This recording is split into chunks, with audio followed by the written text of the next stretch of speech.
more often than not, the expectation is that the Patriots are going to be, top of the league, AFC East Division champions, perennial playoff contentions, year in, year out, regardless of what happens, injury, hell, high water, whatever. Do you think and I mean, this may be just a fan question, so I'll just ask this, just kind of as a fan.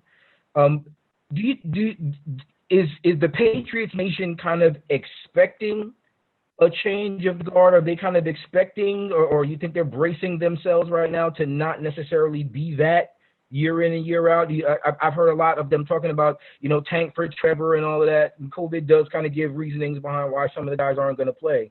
But I mean, is that something that the fan base in New England really is looking to embrace? Or, I can understand you being confident, but as a whole, because obviously I only interact with a few Patriots fans, I'll just be honest. Does it seem like you guys maybe might be looking at this as kind of an off year and expecting maybe to be in that Trevor Lawrence sweepstakes, or maybe even to look like they're trying to get to that level? Do the Patriots fans, do they kind of feel maybe this might be kind of a one-off season, or are they going into it really thinking that, we could still win the Super Bowl? Yeah, I mean, it's Boston, guys. Yeah. I mean, if they're not playing in Boston, but it's basically still Boston. Boston sports, much like New York sports, there's a level of expectation, correct? Yeah. I don't think anyone is going, hey, let's win one this year.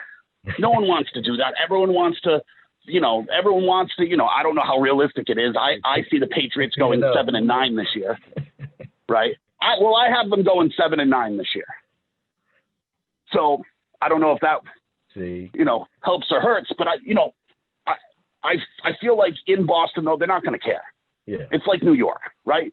Does anyone, everyone's mad, and like everyone should expect it, but everyone's mad every year when the Jets stink. Everyone's mad every year when the Mets stink, right? Or the Knicks. It's Boston. It's the same kind of thing, right? So I think that there's a level of expectation. Now, listen, if they go in and they stink, Belichick's more than earned a bad season. He's not getting fired, right? And they'll figure out quarterback going forward. There'll be guys out there like there were this offseason. There were other guys out there. There was Marcus Mariota and Jameis Winston, and obviously they ended up with Cam. But there'll be a quarterback available, and they'll figure something out going forward, whether it's in the draft or through free agency. But, the expectations, I think, are still going to be there. Whether they meet them or not, I don't think that they will. But I think that the expectations are still there. Yeah, that's interesting because you kind of actually stole my thunder on the next question that I was going to ask you, which was what were your expectations for the Patriots this football season. So believe it or not, Speedy Petey from the Worldwide Sports Radio Network actually put up some records over there, had the Bills and the Patriots tied at 9-7, the Jets going 7-9, and the Dolphins, I believe, at 6-10, with the Bills winning the tiebreaker over the Patriots for the AFC East. Wow. Now, just really quick, what I want to segue into is I want to know, in your opinion, now, look, I know you're going to be biased and you're going to look at the Patriots and everything as far as... I just said 7-9. If I was biased, I would have been like, nope, 11-5, guys, let's go. Right? You're not catching my gist yet. Give me a second here, okay? Let me paint the picture for you, all right? So terrific.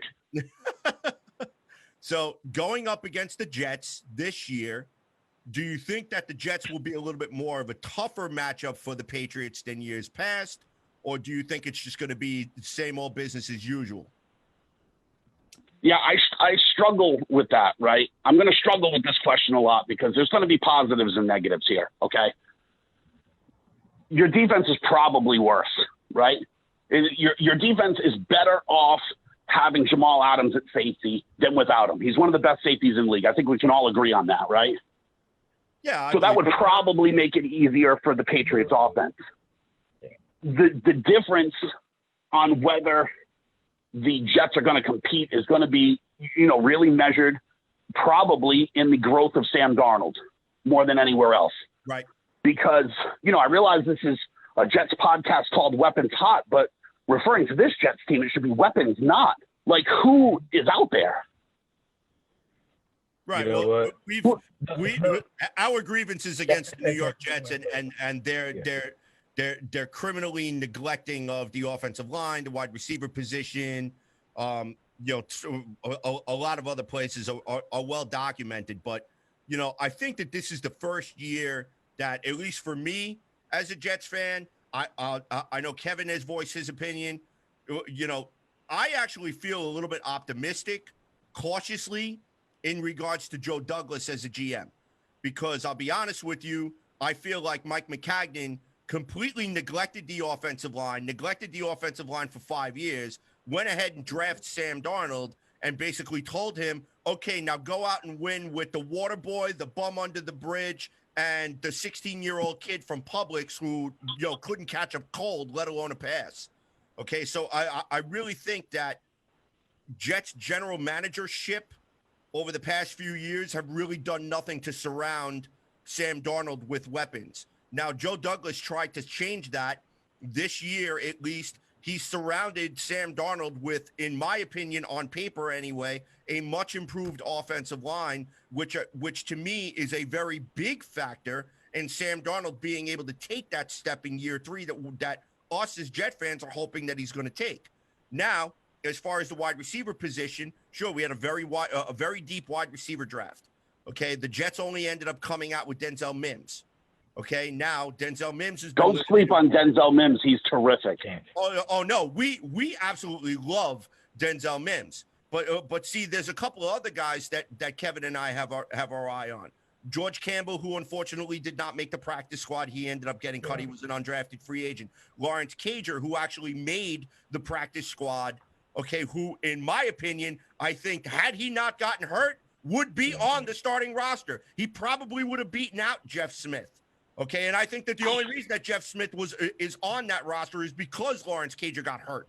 Okay, he's somebody who I feel like, Did you watch Lawrence Cager play college football? Yes, I did. I did. Yeah, he's not on you. I live in Georgia, so the guy's right here in our backyard. So I've seen him. Be happy he didn't make that roster. Yeah, you know what? I'll just be honest. I think that the kid will contribute if given an opportunity, maybe towards the end of the season. And I know he's raw coming out. I think he's got talent. I honestly do think that athletically, he's probably one of the more gifted that we have on the team, even though he might not necessarily have the football acumen just yet to be that good. But him being on the practice squad, I think might actually be the best thing for him. We'll see how that works out, because just be happy Lawrence Cager isn't going to be there, because Georgia had one of the worst offenses in football last year, and that was his transfer year. And Lawrence Cager was absolutely one of the worst wide receivers in the country when he was with Miami. Be happy he's not there. You guys are lamenting over a practice squad player. You guys have nothing. You have a nice tight end. I like that kid. I don't know why I'm blanking on his name, but it's him and Mims and nobody. Well, we've got. Can't always discount Jamison Crowder, Brashad Perriman. So I mean, we've got guys.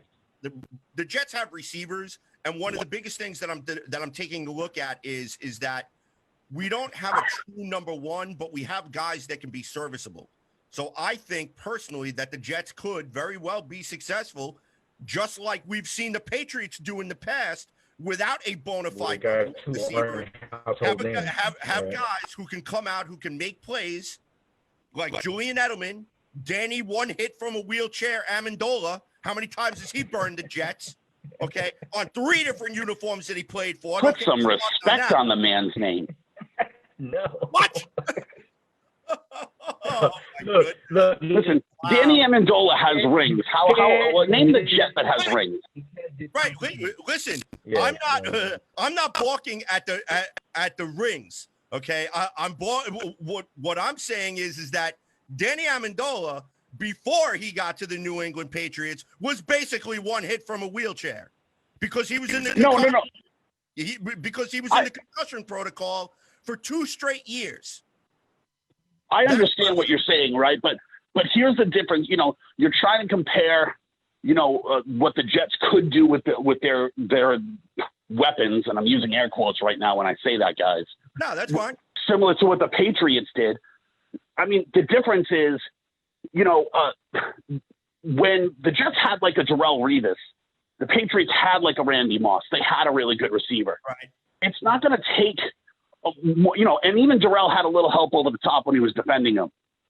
Stephon Gilmore can take anyone on your team one-on-one. So how are they going to get open when you can double cover third options and your only play for Sam Darnold is to throw the best defensive player in the league? Well, I think personally, to be honest with you, it's going to be a challenge for the Patriots to actually get their running game going when the Jets have one of the best run defenses in the league. So they're going to try to make Cam Newton one-dimensional. Now, how successful they'll be, we don't know. We're not going to know that until the rubber meets the road.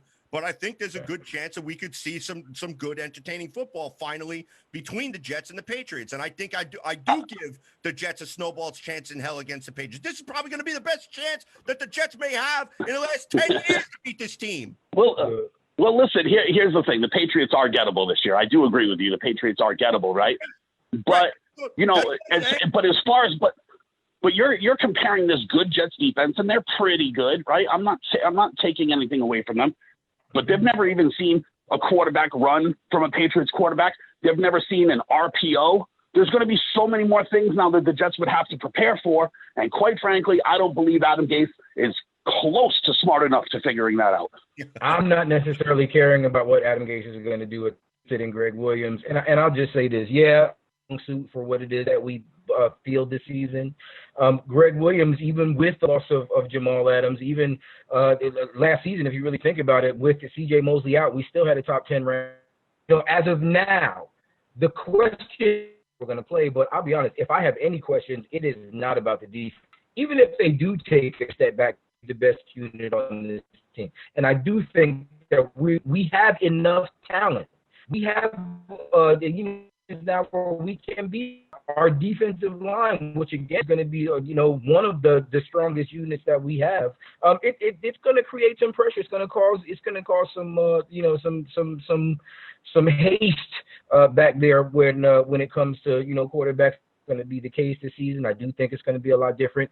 It really, to me, is as much as I want to believe that it's possible. Adam Gase and the offense defense is going to be there. I don't necessarily think it's going to be as to think just because we lost Jamal Adams. We lost Jamal Adams, but we're getting improved Quentin Williams. We're getting improved Marcus May. We're getting an influx. We're getting Brian Poole back. We're getting our linebackers back. We're getting Avery Williamson back. And these are guys that bring a lot to the table that we didn't actually have at full capacity last season. So it's not just going to be where teams are going to come in and walk all over us. I'll just say that there's going to be some teams that think, oh yeah, we got the Jets.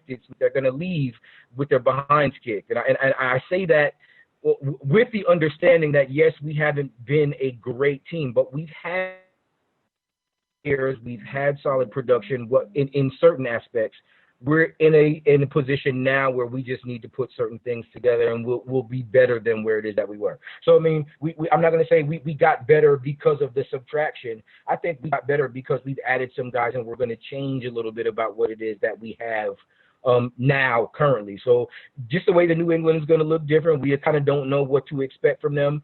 The Jets are going to look different. Buffalo's going to look different. Miami's going to look different. Everybody's going to look different. Nobody has any film. Nobody has any preseason to go on. Nobody really has any of that. And when it just comes down to when these games are played, I think if you sleep on any of the teams in this league, in this division this season, I think there's probably going to be some rude awakenings for some to be had. Now, how does that register as far as wins and losses and the hierarchy in the division? I don't know how that's going to shake out just yet, but I will say this. The Patriots cannot be dismissed as being at the top, but to some of the points that CJ was making earlier about the rankings, Buffalo is, as far as talent-wise, Buffalo's right up there, and I think that we sneakily are coming up close. So within these next two seasons... It's so cute the way Jets fans wear their optimism. Yeah, man. Well, I mean, we have no choice. And I'll say this. They always talk about we're the worst team in the league or we're one of the worst teams in the league, but we've never been really one of the worst teams in the league. We just have had horrible leadership, horrible coaching. We've had talent, and we haven't had people to manage it. So you guys have drafted in the top 5 the last 5 years in a row. Yep. That's one of the worst teams in the league. I don't care who has talent. Listen, the Dallas Cowboys every year are the most talented team. Do they ever win? No. I'm tired of hearing about talent. What was the quote from the NFL coach? You are what your record says you are. You're one of the worst.